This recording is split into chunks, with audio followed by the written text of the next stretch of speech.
Hey y'all, it's Kate from the Literary Apothecary, and welcome back to another Bibliotherapy Sunday.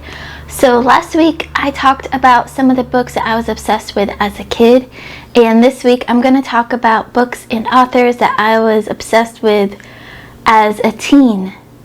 So unlike a lot of kids, the reading that we had to do in school, I absolutely loved and ate up, because in my family, reading was something that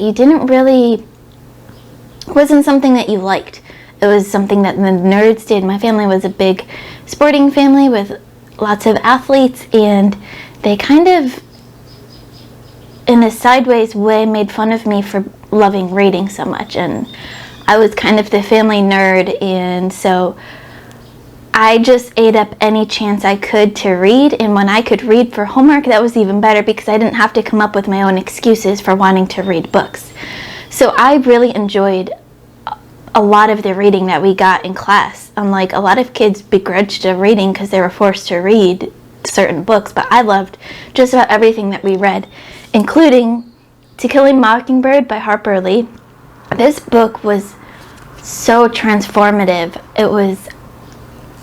It's an amazing book, an amazing classic. Everyone, if you haven't read To Kill a Mockingbird yet, I don't know what you've been doing, but you should definitely read this, whether you're in the US or outside. It's an amazing book, but reading this as a teen, it was a great way to connect to my obsession of the slave narratives and the Civil War history that I had as a kid in like 5th grade, to learning those even deeper morals as a teen of humanity and decency and love and compassion. And seeing this trial go through just was able to bridge those age gaps for me in such a transformative way that I will forever thank Harper Lee for writing To Kill a Mockingbird. No, I have not read the sequel yet. I hope to this year or next year. I know it won't be the same, but I still got to do it to give my girl Harper Lee the props. This book was just so moving. It is one of those books that will stay with me forever. So To Kill a Mockingbird by Harper Lee, definitely one of those transformative books as a teen for me. Next up is Dracula by Bram Stoker. So I was completely obsessed with Dracula. I loved the book. I loved the character of Dracula. I loved the legend that surrounded him. I ate up everything to do with Dracula. I think he was probably like one of my very first fictional crushes too, which sounds completely crazy, I know, but that's the way it was. Everything about Dracula, I couldn't get enough of. When, I watched the movie, the old like black and white movie, I am Dracula. so many times I lost count. I've watched every variation of Dracula except for the newest TV show. I forget the name of it, Dracula or something like that. I haven't watched that one yet, but I've watched all of the movies. The TV show with Jonathan Rhys-Meyers, I loved that show. I just loved everything, the atmosphere in the novel Dracula, the characters, the dilemmas that he goes through, the ways that he gets his victims, and his interaction with the other characters and his non-interaction with them. Just everything about Dracula reached out to me as a teen for some reason. It's funny because a lot of people will say like the Twilight books were big books for them as teens, but for me, I went back to the original and Dracula and just read this book so many times. I probably could have recited it from memory if I had to.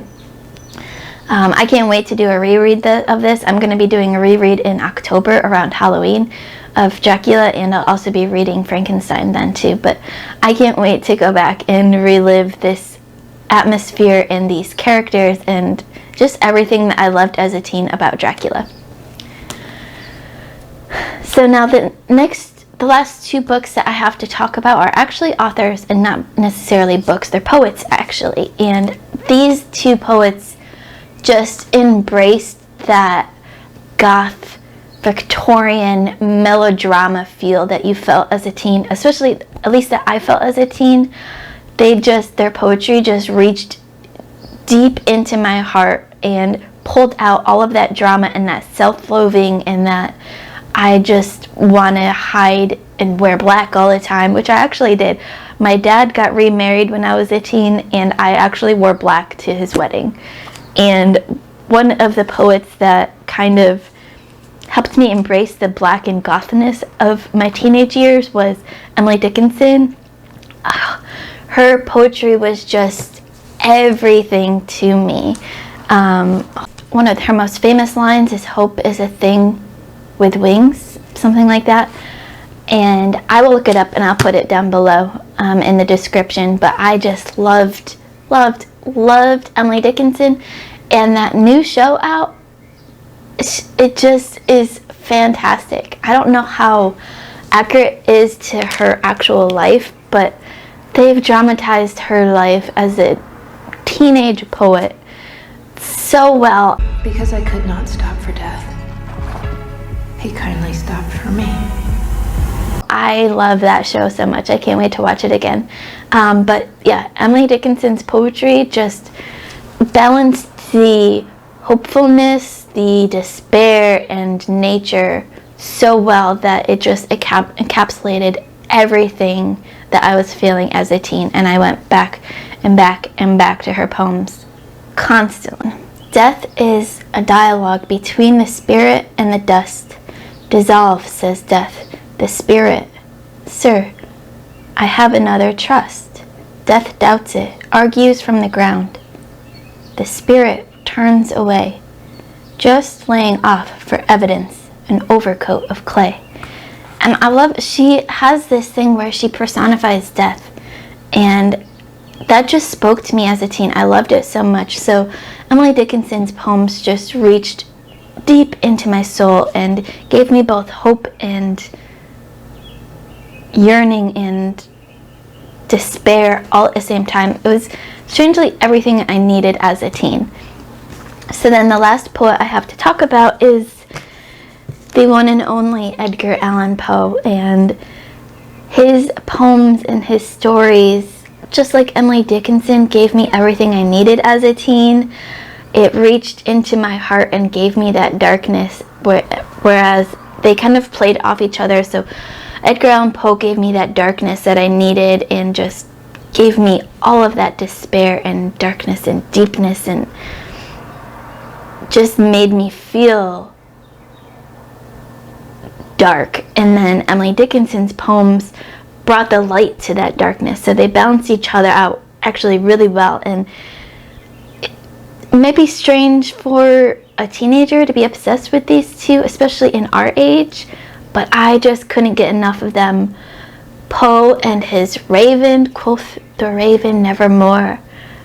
So iconic. Such a fantastic, amazing writer. The amount of emotion that he puts into his writing without being melodramatic is just unparalleled. If you haven't read Edgar Allan Poe yet, please at least read. He wrote poems and short stories.